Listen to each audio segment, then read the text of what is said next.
Bom dia, amada igreja. É com imensa satisfação que a gente dá abertura aqui a mais uma escola bíblica dominical, né?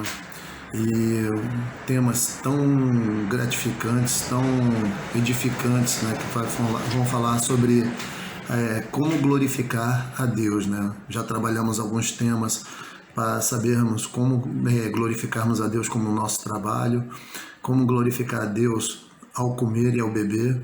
E hoje nós vamos trabalhar o assunto, o casamento que glorifica a Deus, né?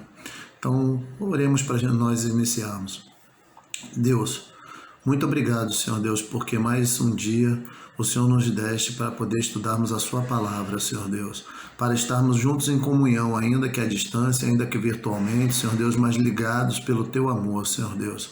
Que o Senhor possa trazer, Pai, ao nosso coração, Senhor, uma palavra, Pai, para mudar a forma como nós olhamos o nosso casamento, Senhor, para que nós possamos sempre melhorar, Senhor Deus, o nosso casamento, dar aquela limpada, Senhor Deus, que é necessário, não deixarmos nos acomodados, Senhor, com aquilo que já sabemos, Senhor. Traz, Senhor Deus, uma dinâmica, Senhor Deus, que te glorifique, que a cada minuto, a cada segundo possamos ver o teu imenso amor dentro do nosso relacionamento com o nosso cônjuge, Senhor Deus, ou até mesmo a perspectiva para aqueles que são solteiros, Senhor Deus, de um relacionamento contigo, Senhor, para que eles possam trabalhar dentro de si, Pai, como será com seu cônjuge, Pai. Muito obrigado por tudo que o Senhor tem nos dado, Senhor Deus. Dá-nos um dia maravilhoso, um estudo maravilhoso na Tua presença, Senhor Deus. Em nome do Teu Filho amado Jesus Cristo. Amém. O estudo de hoje sobre casamento é muito interessante porque nós achamos que a vida, ela por si só, ela vai acontecer. A gente nasce, a gente é conduzido durante todo a nossa infância, chega a adolescência, nos achamos imortais, não pensamos, dificilmente pensamos uns nos outros, estamos mais procurando atender os nossos interesses. E quando chegamos numa juventude, nós buscamos alguém para ter uma história, para nos relacionarmos, para poder constituir família. E é nesse momento que a gente se dá conta que às vezes não aprendemos como lidar com o outro. Quer sejam namoros, quer sejam noivados, ou até mesmo depois dentro do casamento, as pessoas ficam achando que certas situações vão modificar. Mas a grande verdade é que não existe não existe um trabalho entre os pais de preparar os filhos para o casamento. E quando há uma série de conflitos, tanto internos dentro das pessoas, quanto entre os pais para com os filhos, que esses ensinos são rejeitados. E o bacana da lição de hoje é justamente porque nós temos em Cristo Jesus ensinamentos valiosos de alguém que viveu tudo o que prega sobre o casamento. Então nós vamos ver aqui que o casamento, ele é focado na forma como Cristo amou a igreja, como Cristo tratou a igreja, né? Então Cristo é o noivo e a igreja a noiva. Então o casamento, ele é baseado nessa forma de relacionamento, né? E aí nos meus slides eu coloquei, né, o que Deus ensina sobre o casamento. Então nós não vamos esgotar o assunto, mas vamos trabalhar pontos essenciais para glorificar a Deus com o nosso casamento. Essa é a visão de hoje com o nosso estudo sobre casamento. Como um casamento pode glorificar a Deus? Então, não iremos esgotar, apresentaremos algumas formas de glorificar a Deus com o nosso casamento, mas existem, com certeza, no dia a dia nós vamos encontrar vários outros problemas que, se resolvidos, vão glorificar a Deus, o nosso casamento irá glorificar a Deus. Como o homem e a mulher se comportam dentro de um casamento, né? Como é que deve ser o comportamento tanto de um quanto de outro? Nós esperamos muito que o outro tenha um comportamento adequado dentro do casamento, mas a grande questão é, eu tenho um comportamento adequado dentro do meu casamento? Ou eu sei como eu me comportar antes do casamento, tendo em vista me casar? Né? Então muitas pessoas elas têm essa dificuldade porque nunca pensaram antes como é que seria a vida dela depois de casado. né? Casamento, as pessoas têm um dia que é o efeito do casamento ali, tudo é festa, tudo é alegria, e depois, né? Então, quando eu falo que depois do casamento, eu quero dizer depois que está consumado, depois que efetivamente está dentro da relação. E as pessoas se enganam quando acham que o casamento é somente no dia do altar. O casamento já iniciou lá atrás, quando você conheceu a pessoa com quem você está ou com quem você pretende se casar, no estudo pessoal dela, dia após dia. O problema é que nós negligenciamos isso porque achamos que seremos atendidos em nossas emoções, nossos sentimentos, ou ficamos barganhando durante esse período e no final achamos que seremos supridos por tudo que jogamos em cima do nosso cônjuge. O casamento representa física é a representação física e real do relacionamento de Deus com a igreja. Então, ou seja, nós vamos ver ao longo da lição isso, que o nosso relacionamento com o nosso cônjuge reflete o nosso relacionamento com Cristo. E o relacionamento de Cristo conosco reflete também um papel dentro do casamento. Então, Cristo para conosco reflete o papel do marido para com a mulher. E o nosso relacionamento para com Cristo reflete muito o papel da esposa para com o marido. Se nós levarmos isso para dentro do casamento, com certeza teremos sucesso. Por isso deixa o homem pai e mãe e se une à mulher, tornando uma só carne. Gênesis 2, 24. No slide após a introdução, o casamento requer fidelidade. Aqui nós vamos ver, e aí parece mais do mesmo, mas não é. O casamento, a aliança é um instrumento que representa o casamento. O objeto que recebeu este nome, pois está ligado a uma promessa que não se limita a uma ação, e sim a um ciclo sem fim, onde não se enxerga o início nem o fim. E esse objeto recebeu esse nome por causa justamente do que realmente é uma aliança, que é uma promessa.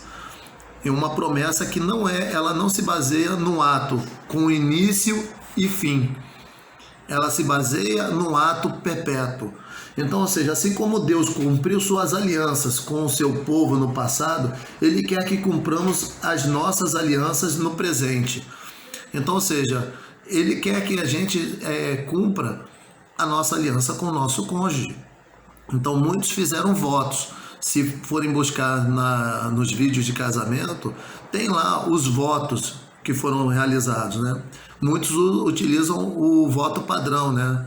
Te amarei, estarei contigo na alegria, na saúde, na doença, né? Te amando para sempre. Ou seja, os votos tem diversos. Hoje em dia as pessoas elas montam seus votos e leem para o seu cônjuge no dia do casamento. E tem esse que é um costumais, né? Que todo mundo leva para dentro dos casamentos, é um clássico. Mas a grande verdade é que o casamento em si é uma promessa. É uma promessa de que você vai cuidar de alguém e que você vai amar alguém para sempre. A aliança você não vê emenda, você não vê início, você não vê fim nela. Assim são as alianças de Deus para conosco. Elas começaram lá atrás em Gênesis e permanecem até hoje.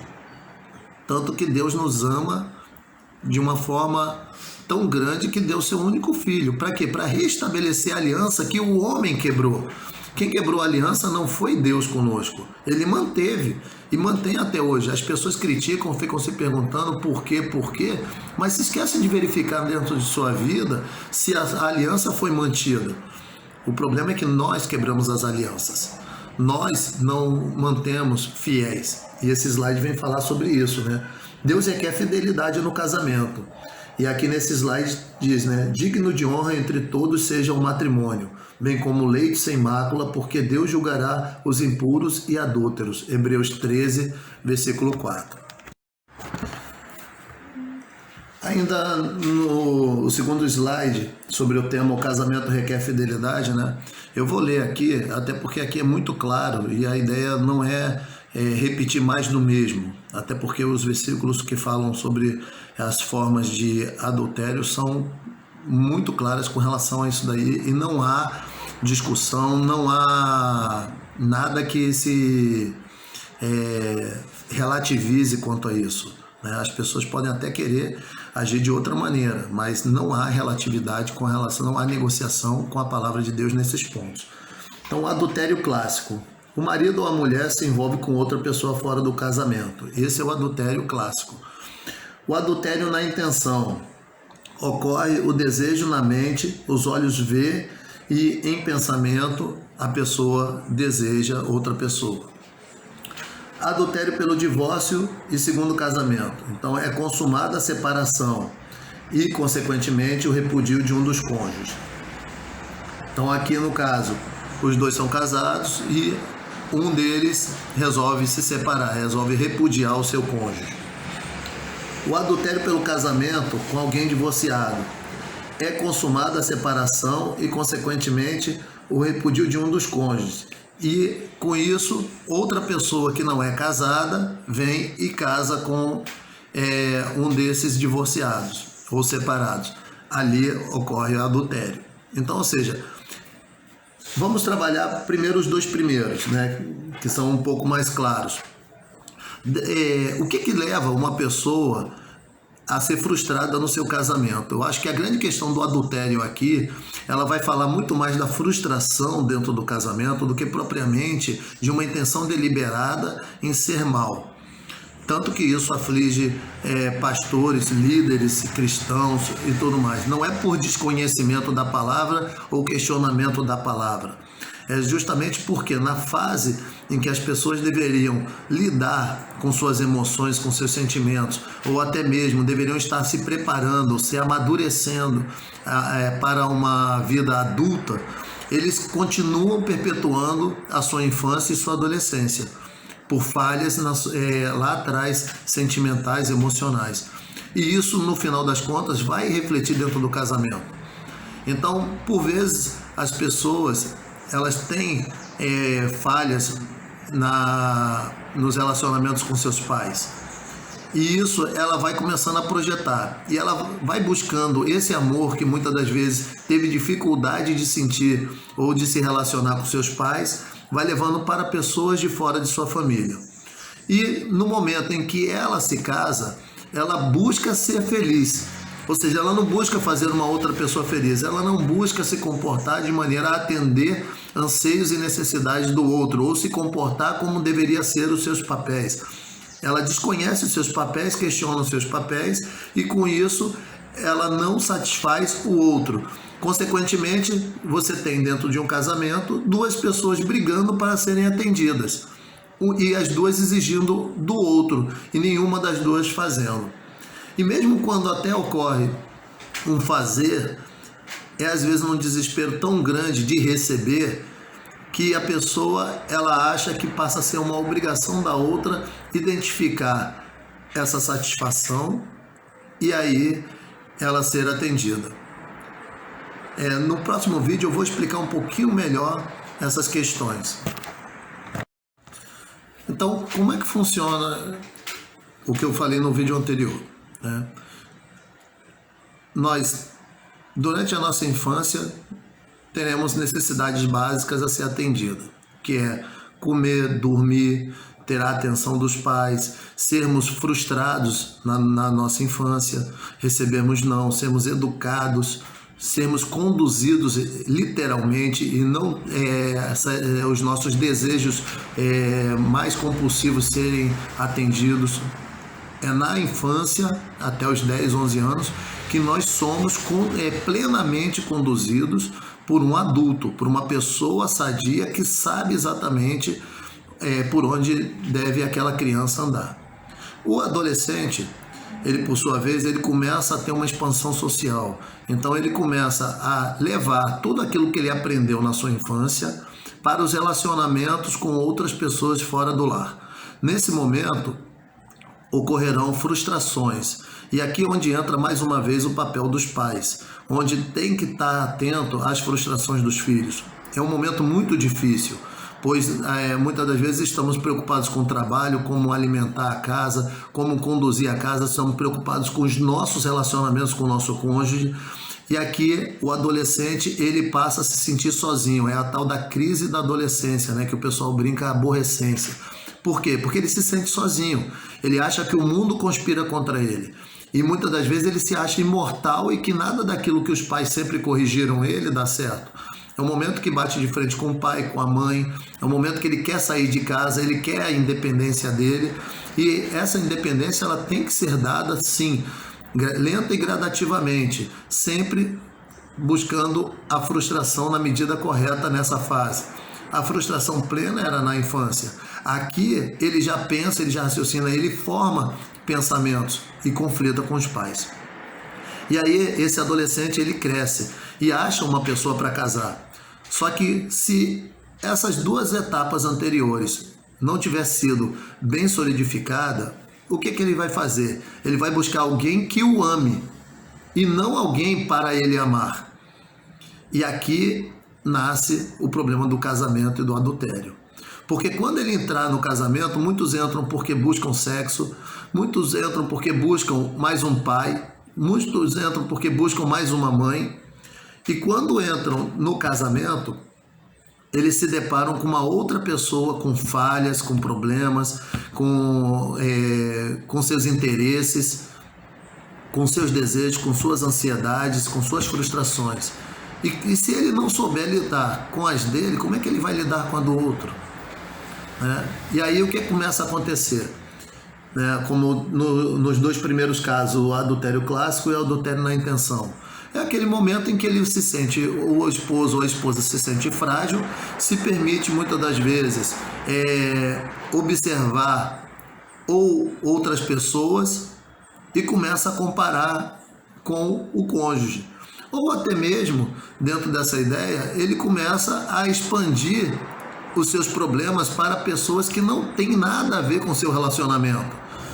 E aí ocorre a fragilidade emocional, E ocorre o adultério. Porque começa o que o olho vê, o coração deseja, a mente processa, o ato se consuma. Então o momento certo de cortar isso é justamente quando o pensamento, quando os olhos veem. Por isso que lá vai, nos versículos vai dizer que se o olho é melhor perder um membro, perder um olho, perder uma mão. Porque é nesse momento em que o pecado começa a se consumar. Então, por isso que o pensamento em si, o desejar, é o início do pecado. Então, Adão e Eva. Eva olhou para a maçã, ela desejou a maçã, a serpente fez ela pensar que aquilo era possível, que aquilo era permitido, e ela come e oferece para o seu marido. Então, ou seja, é aí que reside o problema do adultério e do pecado. Então, ou seja, se nós não chegarmos nesses pontos, provavelmente nós não chegaremos nos outros dois, que é o adultério pelo divórcio e segundo casamento, ou adultério pelo casamento com alguém divorciado. Porque se nós estancarmos dentro das nossas igrejas esse problema nos dois primeiros tipos de adultério, nós não teremos um segundo problema, que a sociedade ela não compactua dos mesmos valores que nós. E é aqui que reside o problema. E aí, quando nós recebemos já casados e tudo mais, como fazer? E aqui vai somente sem aprofundar. Tem coisas que depois que está consumado, pertence a Deus. Se alguém vem e me pergunta sobre algo, eu explico a Bíblia.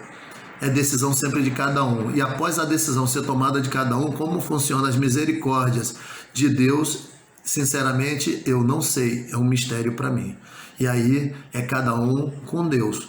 Eu sei sim o que a Bíblia diz. E a Bíblia diz com relação a isso, se o casou, não separe. Se separou, não case de novo. Quem é solteiro, não case com divorciado, não case com separado.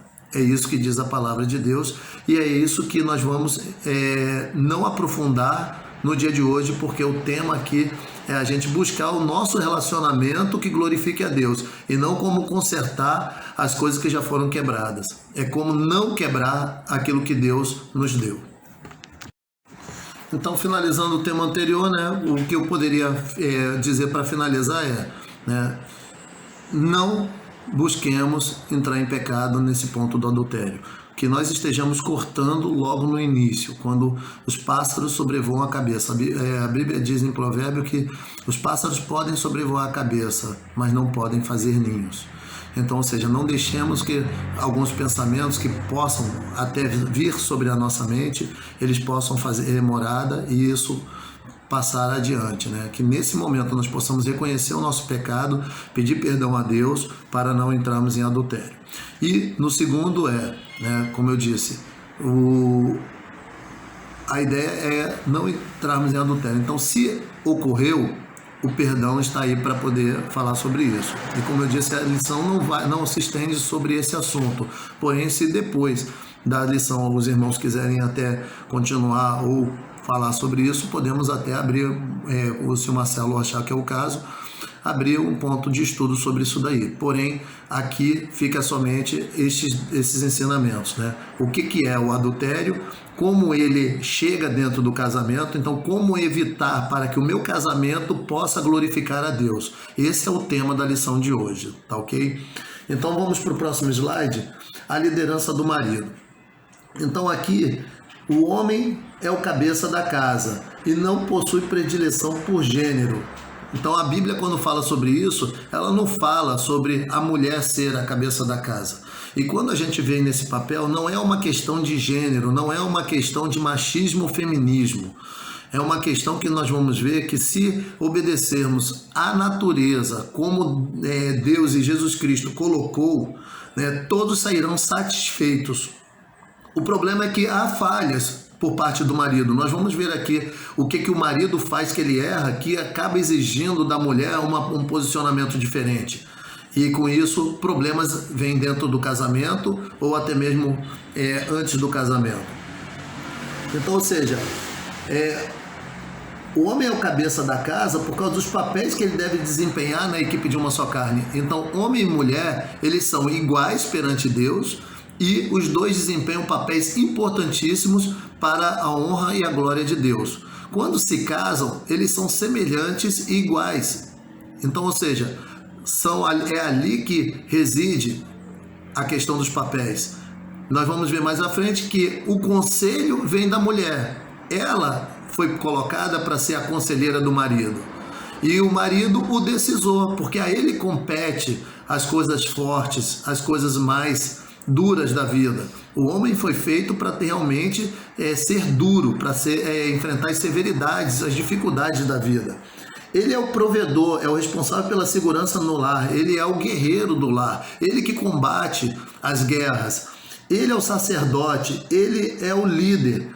E por que ele é o líder? Porque ele tem que subir no mais alto da montanha para olhar mais longe. Antigamente, as caminhadas necessitavam subir a montanha para ver para onde iria e quais eram os perigos à frente. E como é que a mulher vai subir e descer se ela é a mais fraca, fisicamente falando? Se os papéis dela são mais essenciais junto à sociedade e junto aos seus filhos. E o homem, ele deveria prover essa segurança em combate, até porque fisiologicamente ele é mais forte, ele é preparado para isso. Mas essa liderança, ela deve despertar o amor e o cuidado de sua esposa. Ele tem que despertar o carinho, o zelo, essa vontade dela ser auxiliadora. Ele tem que fazer com que ela seja uma conselheira sábia, realmente ouvindo os conselhos de sua esposa.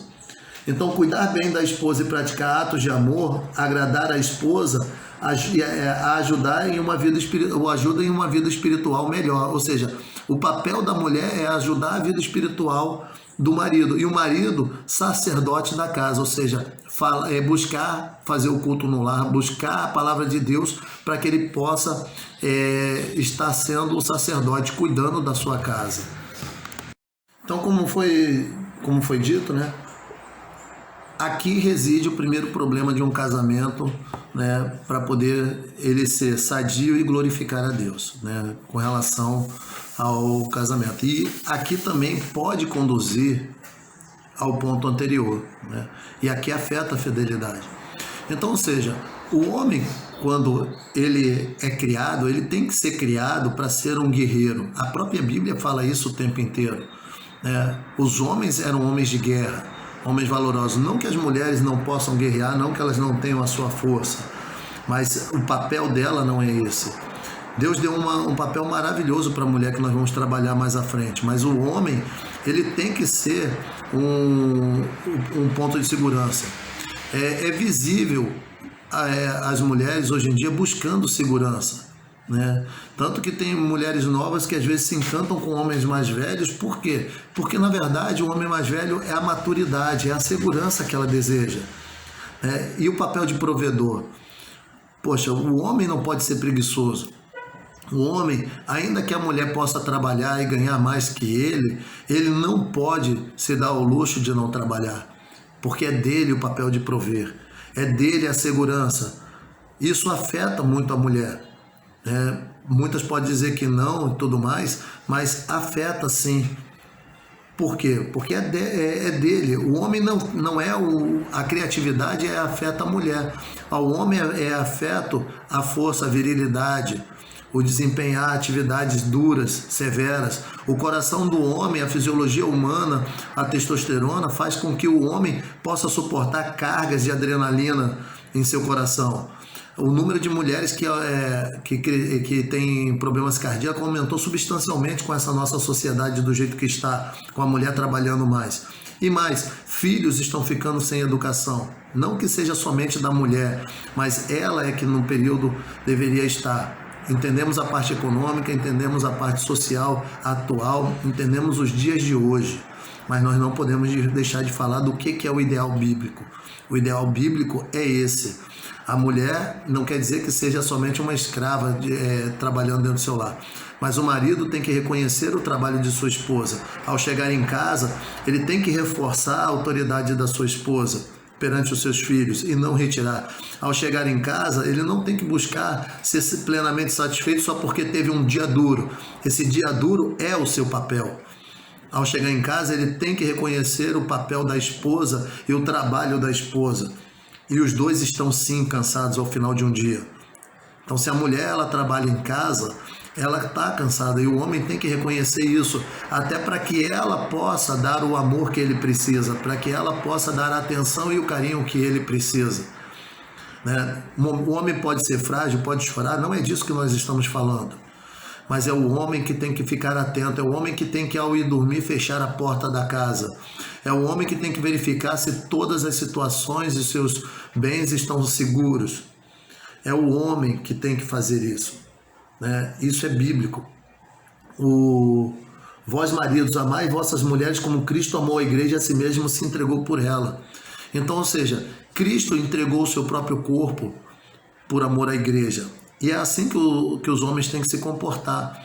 Cristo peregrinou, buscando, arrebanhando as pessoas para junto dele. E em meio a tudo isso, ele proveu segurança. Cristo, quando estava no barco que acordou, em meio ao desespero dos discípulos, ele acalmou a tempestade.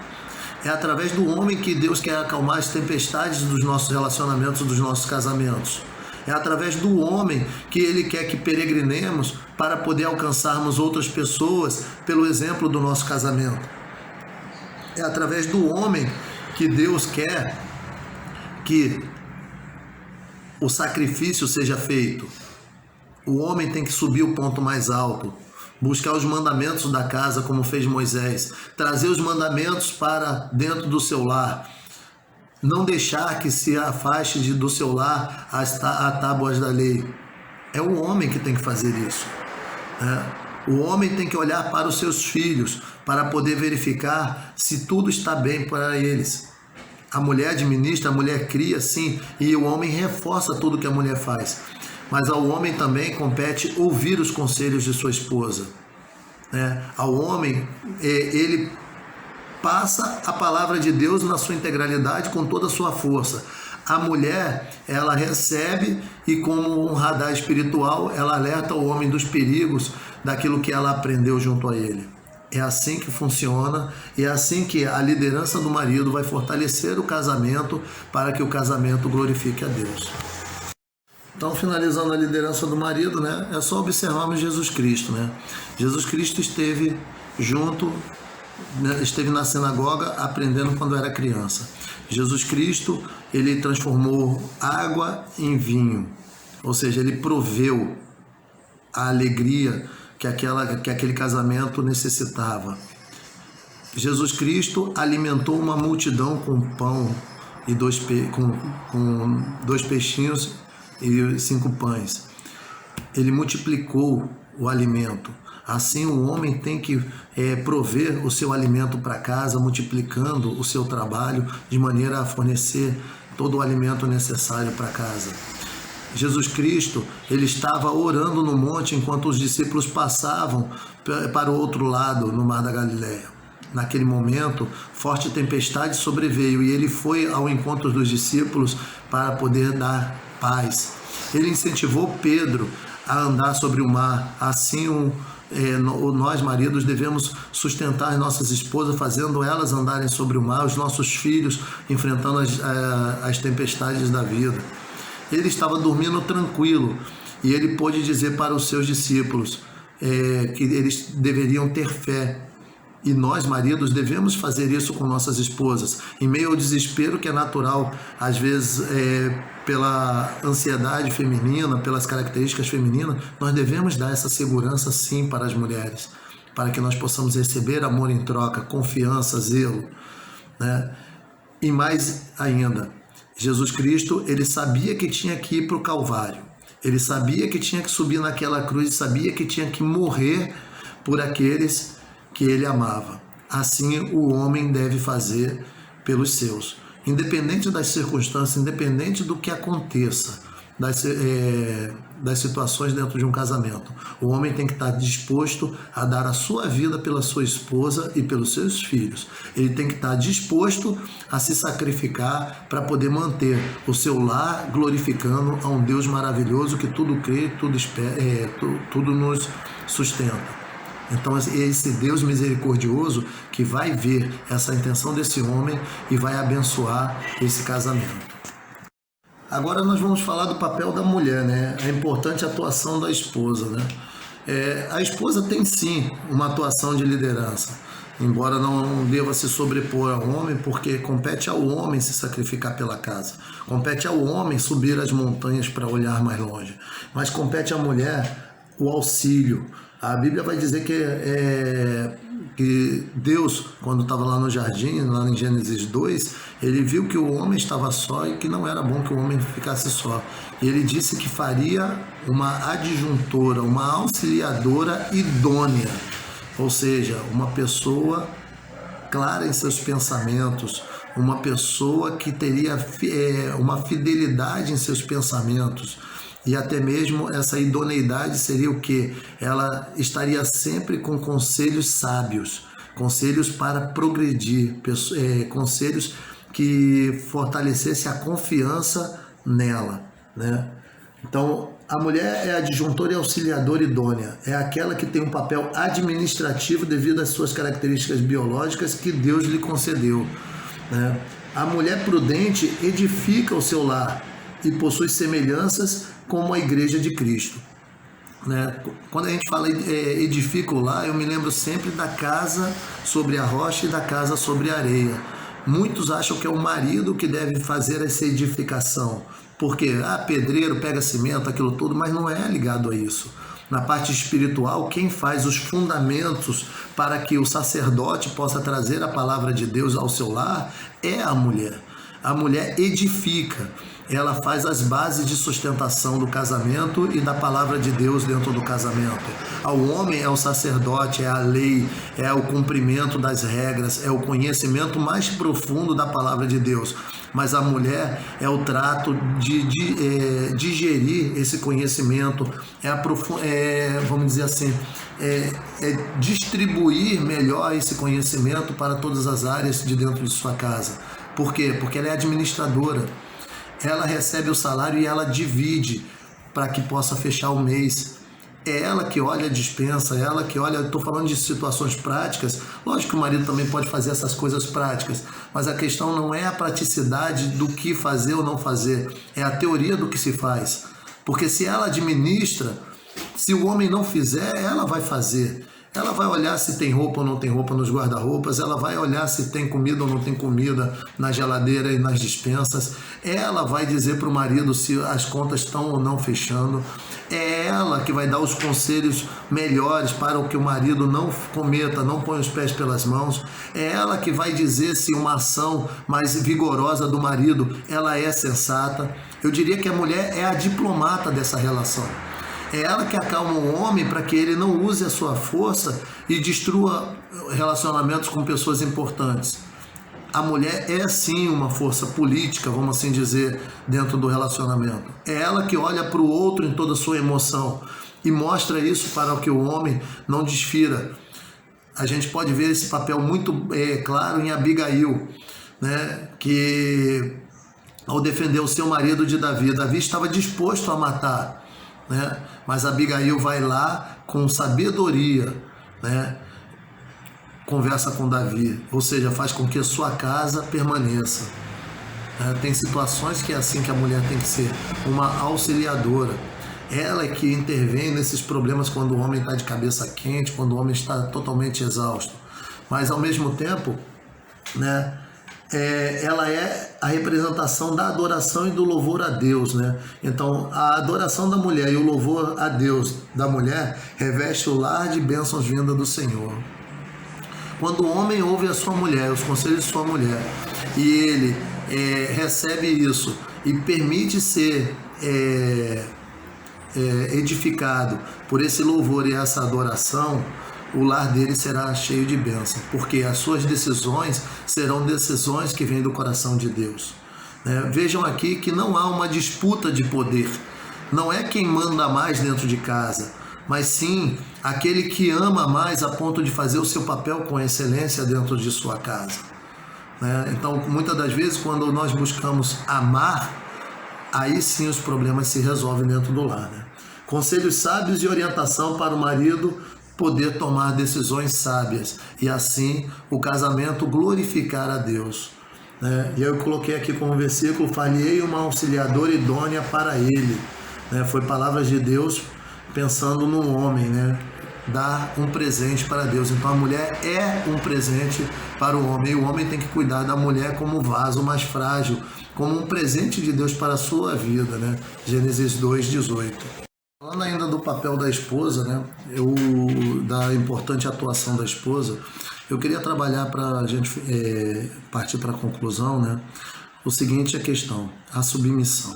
Muitas mulheres entendem errado a questão da submissão.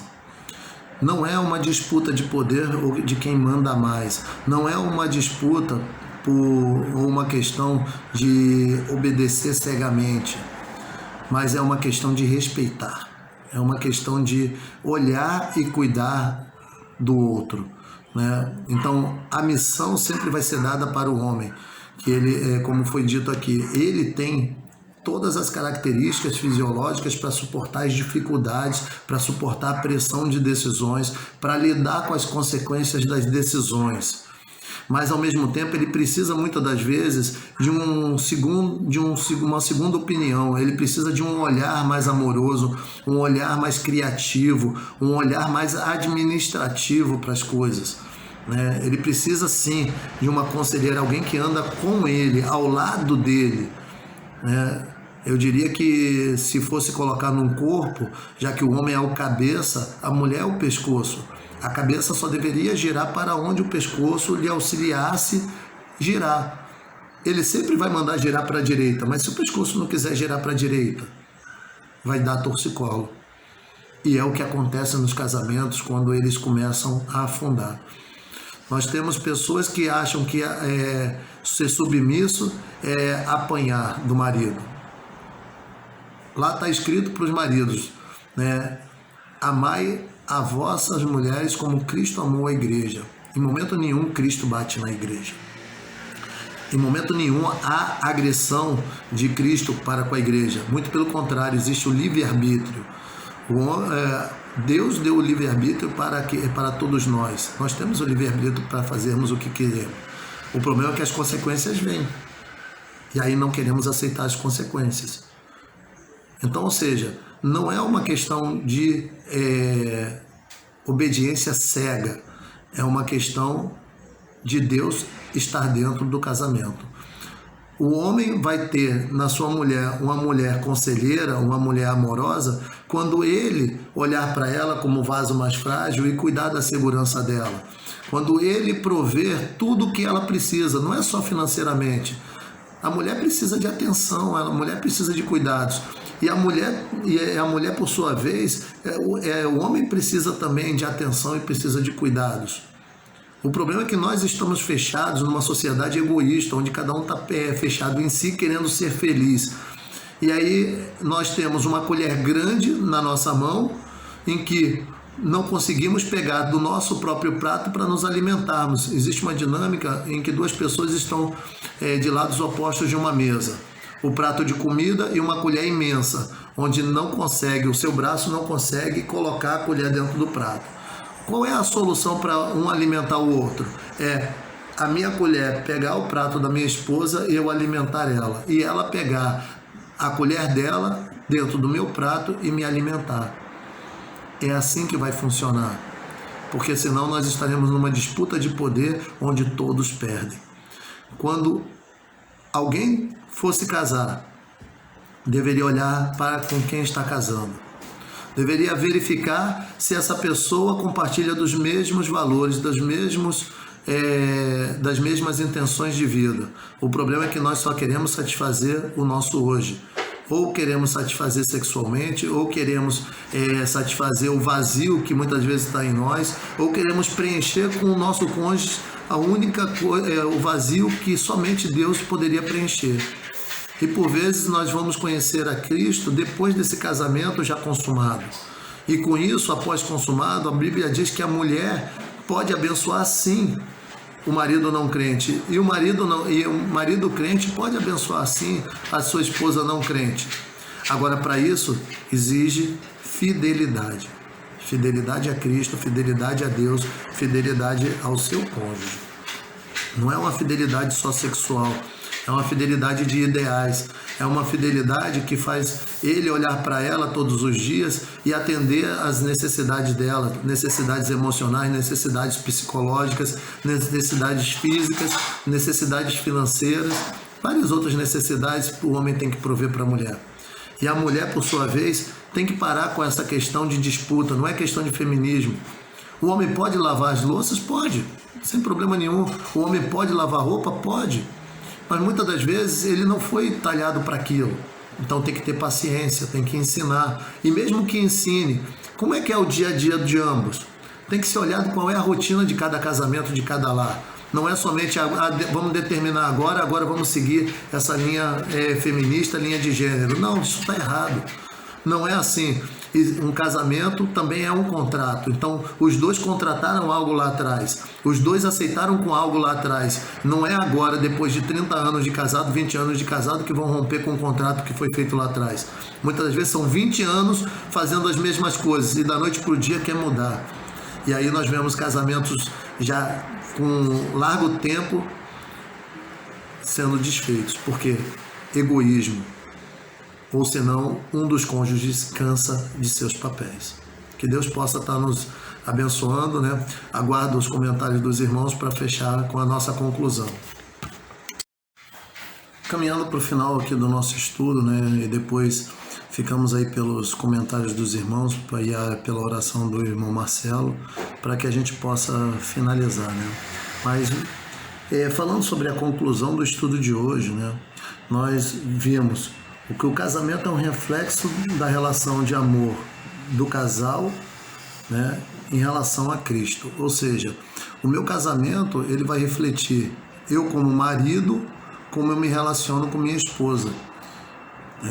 E ainda, a minha esposa como se relaciona comigo. Isso vai refletir isso reflete diretamente, impacta diretamente na forma como eu me relaciono com Deus e na forma como minha esposa se relaciona com Deus. É inocência acreditar que uma coisa não tem nada a ver com a outra, mas tem. Um casal que vive brigando dentro de casa não consegue ter uma vida espiritual de comunhão com Deus, porque a presença de Deus traz paz ao lar. Então, se o casamento tem a presença de Deus, é um casamento que glorifica a Deus, ele tem paz. Não quer dizer que não vai haver dissensões, não vai haver um momento ou outro de uma divergência de ideias. onde se há uma discussão. Eu falo brigas mesmo, onde um ofende o outro, onde um grita mais que o outro, onde um quer ter mais razão que o outro. Quando começa a esquentar o radiador, a gente não pode continuar andando com o carro, a gente tem que parar o carro, tem que haver um momento de descanso, de refrigério, para que a gente possa verificar onde está o problema, para poder aí sim continuar a jornada.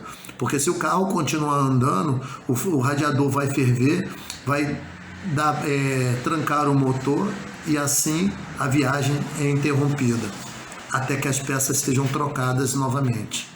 Olha o prejuízo que se causa, não é só aquele momento. Se nós não prestarmos atenção nesse pequeno detalhe, nós interrompemos toda a nossa jornada com Cristo, né? O outro tem culpa. Não, os dois têm culpa. Os dois têm culpa porque os dois aceitaram o casamento. No momento que os dois aceitaram o casamento, é uma só carne, é um só espírito, né? Os papéis do homem e da mulher se assemelham ao papel de Cristo e da igreja, né? Deus deixou esse relacionamento para que nós entendêssemos, né? Quando eu, homem, entendo como eu devo me relacionar com minha esposa, eu começo a aprender como Deus se relaciona comigo. E nesse momento a minha esposa consegue enxergar na prática como é que Deus se relaciona com ela também. Porque ela vai ver na prática, visualmente, de maneira palpável, como é que Cristo se relaciona conosco. Um Deus invisível, um Deus que não se vê, mas que é poderoso. Então, ou seja, através desse posicionamento do homem, Deus vai se manifestar grandemente dentro do casamento. E ao passo que a mulher, quando ela é uma conselheira eficaz, eficiente, uma pessoa que administra bem os bens, nós veremos a multiplicação do pão da nossa casa. Nós veremos vinho se transformando em água. Água se transformando em vinho. Milagres acontecendo dentro do lar na administração da casa. A prosperidade vem sobre o lar de várias maneiras. Não somente materiais, como eu disse agora, mas vem também de maneira emocional. Porque ela emocionalmente estável, a mulher emocionalmente estável, o homem se torna mais seguro de suas ações. Ele pode ir para o trabalho, trabalhar tranquilamente, porque ele sabe que quando chegar em casa, ele tem uma casa bem administrada, tranquila. E a mulher sabe que o marido, ao chegar em casa cansado, se ele trabalhou tranquilo, sereno, ele vai chegar em casa ainda com disposição para amá-la. Ou seja, esse papel da mulher é importante porque nós vamos enxergar como nós, igreja, devemos fazer com o nosso Deus. É uma serviência que é fruto do nosso livre-arbítrio, que decidimos trabalhar para Deus com toda a nossa força, com todo o nosso ser, com toda a nossa inteligência. É uma entrega de corpo e de alma. Ou seja, eu consigo enxergar, quando minha esposa faz isso, eu consigo enxergar como eu devo fazer com Deus. E assim, eu sou edificado por esse posicionamento da minha esposa. Ninguém deveria entrar no casamento somente avaliando emoções sem considerando a sua relação de amor a Cristo. Ou seja, enquanto a maturidade do meu relacionamento com Cristo não se efetiva, eu não posso esperar que o meu relacionamento com minha esposa seja efetivado. Ou minha esposa não pode esperar que o relacionamento dela comigo seja efetivo, seja de sucesso. Por quê? Porque, primeiramente, o nosso relacionamento com Deus é o que nós devemos empregar dentro do casamento. Eu, como igreja, devo amar a minha esposa e amar a Cristo com fidelidade. A minha esposa comigo, assim como Cristo amou a igreja e trabalha para a sua igreja. A igreja deve trabalhar para Cristo incessantemente, procurando inclusive todas as suas benesses do casamento. Então, nesse momento, é o que Deus quer de nós. E aí vem o verdadeiro amor, é sofredor, benigno, não é invejoso, o amor não trata com leviandade, não se ensoberbece, não se porta com indecência, não busca os seus interesses, não se irrita, não suspeita o mal, não folga com a injustiça, mas folga com a verdade. Tudo sofre, tudo crê, tudo espera, tudo suporta. 1 Coríntios 13, de 4 a 7. Que assim seja o nosso casamento. Um casamento que tudo sofre, tudo crê, tudo espera, tudo suporta. Mas ao mesmo tempo que glorifique a esse Deus maravilhoso, para que seja bênção